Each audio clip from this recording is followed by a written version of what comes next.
আজকের এই বিক্ষোভ মিছিলে এবং পরবর্তী সমাবেশে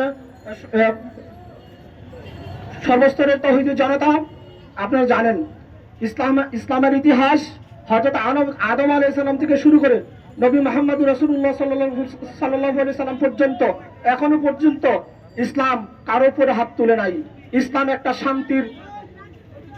একটা শান্তির ধর্ম। এই ইসলাম মুসলমানদের ন্যায় নীতি শিক্ষা দেয়। এই ইসলাম মানুষদেরকে আদর্শ মানুষ হিসাবে গড়ে তোলার শিক্ষা দেয়।